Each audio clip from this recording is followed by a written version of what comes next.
একদিন বানিয়ে নিন আর সারা বছর জুড়ে খান মসুর ডালের ভাজা বড়ি। একবারের স্বাদ পেয়ে গেলে ডাল ভাতের সঙ্গে পাঁপড় ভাজা খাওয়া ভুলে যাবেন। এতটাই সুস্বাদু আর বানানো খুবই সহজ, যে কেউ পারবে। নমস্কার, আমি সুচিত্রা আর আমার এই ছোট্ট চ্যানেলে আপনাদের সকলকে স্বাগত। আজ আমি আপনাদের দেখাবো মসুর ডালের ভাজা বড়ি কী করে তৈরি করতে হয়। তাহলে ভিডিওটি শুরু করা যাক। ভাজা বড়ির জন্য আমি এখানে 500 গ্রাম মসুর ডাল নিয়ে নিয়েছি। দেখতে পাচ্ছেন আমি মোটা দানাটাই নিয়েছি, তার মানে এই নয় মোটা দানাটাই লাগবে। মোটা দানার দামটা কম, সেজন্য নিয়েছি। যে কোনো মসুর ডাল আপনারা নিয়ে নিতে পারেন।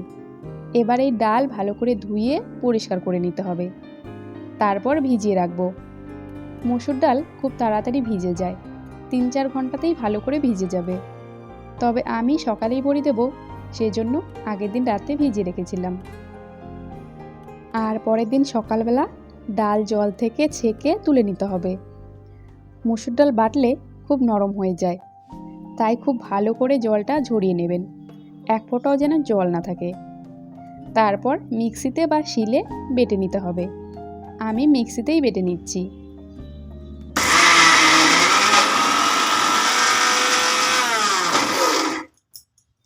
একটু ঘুরিয়েই ঢাকনা খুলে চামচের সাহায্যে ডালগুলোকে এইভাবে একটু নেড়ে চেড়ে দিতে হবে। এইভাবে 2 থেকে 3 বার করলে পরেই ডাল দেখবেন খুব সুন্দরভাবে বাটা হয়ে যাবে।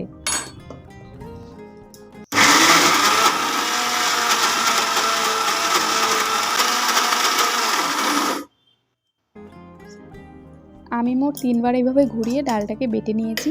আর দেখুন খুব সুন্দর একদম স্মুথভাবে বাটা হয়ে গেছে। এবার এটাকে নামিয়ে নেব। একটা পাত্রে আমি এই ডালটাকে নামিয়ে রাখছি। এরপর বাকি ডালও একই রকমভাবে আমি মিক্সিতে বেটে নেব। তো সমস্ত ডাল আমার বাটা হয়ে গেছে, এই যে দেখুন। এবারে ডাল ফেটিয়ে নিতে হবে। তো এখান থেকে অল্প অল্প করে ডাল বাটা আলাদা একটা গামলাতে নিয়ে হাত দিয়ে এইভাবে ভালো করে ফেটিয়ে নিতে হবে। অন্যান্য ডালের তুলনায় মসুর ডাল ফেটানো অনেক সহজ। 4-5 মিনিট ধরে এইভাবে করলে দেখবেন ডালের মধ্যে খুব সুন্দর এয়ার বাবেল তৈরি হবে। ফলে ডালের পরিমাণও ডবল হয়ে যাবে। আর কালারের পার্থক্যটা দেখুন, একদম ফ্যাকাশে হয়ে গেছে। ডালের মধ্যে এখন হাওয়া খেলছে, যে কারণে খুব হালকাও হয়ে গেছে। বোঝাই যাচ্ছে খুব ভালোভাবে ডাল ফেটানো হয়ে গেছে। তবুও আমি জলে দিয়ে আপনাদেরকে দেখাচ্ছি। এই দেখুন ডাল জলের ওপর কীভাবে ভেসে আছে। এখন বড়ি দেওয়ার জন্য একদম রেডি। তবে তার আগে আমি 1 টেবিল চামচ পোস্ত দিয়ে দেব, সেই সঙ্গে 1/2 টেবিল চামচ দিয়ে দেব নুন। তারপর আবার একটু ভালো করে মিশিয়ে নেব। পোস্তটা অপশনাল, আপনারা নাও দিতে পারেন। আর নুন দেওয়ার কারণ হলো, যেহেতু এই বড়ি ঝোলে দেওয়া হয় না, তেলে ভেজেই সরাসরি খাওয়া হয়, তাই তৈরির সময় নুনটা দিয়ে দিতে হয়। আর আপনারা যদি ঝাল পছন্দ করেন তাহলে খানিকটা লঙ্কার গুঁড়ো এর সঙ্গে দিয়ে দিতে পারেন। এরপর বড়ি দেওয়ার জন্য আমি একটা প্যাকেট নিয়ে নিয়েছি। এটা একটা বেসনের প্যাকেট। আমি আগের দিনও এটা দিয়ে মটর ডালের বড়ি দিয়েছিলাম, তারপর ভালো করে ধুয়ে শুকিয়ে রেখেছিলাম। তো সেটাতেই আজকেও আমি এই ফেটানো ডাল নিয়ে নিচ্ছি। আপনারা যে কোনো প্যাকেট ব্যবহার করতে পারেন বড়ি দেওয়ার জন্য। আর প্যাকেটের কোণাটা একটু কেটে নিতে হবে, আমার এটাতে কাটাই আছে। এবারে একটা থালায় আমি খানিকটা তেল মাখিয়ে নেব। সর্ষের তেল মাখালে বড়ি বেশি দিন ঘরে থাকলে গন্ধ হয়ে যেতে পারে, তাই সাদা তেল দিয়ে মেখে নেবেন। একটু বেশি করে তেল দিয়ে ভালো করে সমস্ত থালায় মাখিয়ে নিতে হবে, না হলে কিন্তু বড়ি পরে উঠতে চাইবে না। আর এর আগে আমি পরপর 2টো ভিডিওতে বিউলির ডাল বা মাসকলাই ডালের বড়ি আর মটর ডালের মশলা বড়ি কী করে দিতে হয় তা শেয়ার করেছি। আপনারা চাইলে আমার চ্যানেল ভিজিট করে অথবা এই ভিডিওর প্লেলিস্টে গিয়েও দেখে নিতে পারেন। তো দেখুন এই যে প্যাকেটের কোণাটা একটু কাটা আছে। এবারে এইভাবে চাপ দিয়ে আস্তে আস্তে করে এইভাবে ছোট ছোট করে দিয়ে দেব। হাত দিয়েও দেওয়া যেতে পারে, তবে হাত দিয়ে খুব ছোট করে দেওয়া যায় না।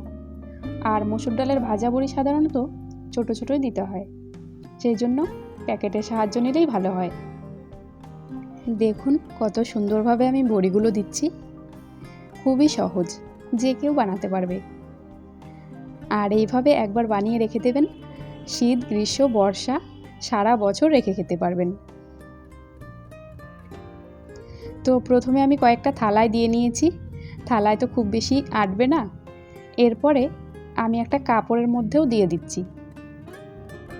এখানে একটা সুতির কাপড় পরিষ্কার করে ধুয়ে শুকিয়ে নিয়েছি। আর পাশে দেখুন বিউলির ডালের বড়িও দেওয়া আছে।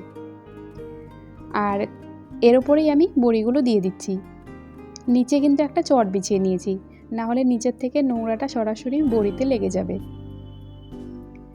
এইভাবে করে আপনারা কাপড়ে বা থালাতে দিয়ে নেবেন। আর যেহেতু একদমই ছোট ছোট বড়ি, শুকোতে কিন্তু খুব বেশি সময় লাগে না, একদিনেই শুকিয়ে যাবে। তো সবগুলো বড়ি আমার দেওয়া হয়ে গেছে। এরপর সারাদিন রোদ দিয়ে নেব। তারপর সন্ধ্যাবেলায় যে তুলে নিচ্ছি, কত সুন্দরভাবে উঠে আসছে দেখুন। আর একদম শুকিয়ে গেছে, খুবই মুচমুচে হয়েছে। আর একদম হালকা পাঁপড়ের মতন লাগছে। এখন আমি সবগুলো বড়িকে তুলে নিচ্ছি। তো দেখতেই পেলেন মসুর ডালের বড়ি তৈরি করা কতটা সহজ। একবার এইভাবে বানিয়ে রেখে দেবেন, সারা বছর রেখে খাওয়া যায়। দেখুন কতটা মুচমুচে হয়েছে, হাত দিয়ে এইভাবে চাপ দিলে গুঁড়ো হয়ে যাচ্ছে। তো আপনাদের ভিডিওটি কেমন লাগলো কমেন্টে জানাতে ভুলবেন না। ভালো লাগলে অবশ্যই একটি লাইক করে দেবেন, শেয়ার করবেন, আর অতি অবশ্যই চ্যানেলটিকে সাবস্ক্রাইব করে রাখবেন পরবর্তী নতুন ভিডিওর জন্য। শেষ পর্যন্ত সঙ্গে থাকার জন্য অসংখ্য ধন্যবাদ। সবাই ভালো থাকবেন, সুস্থ থাকবেন। টাটা।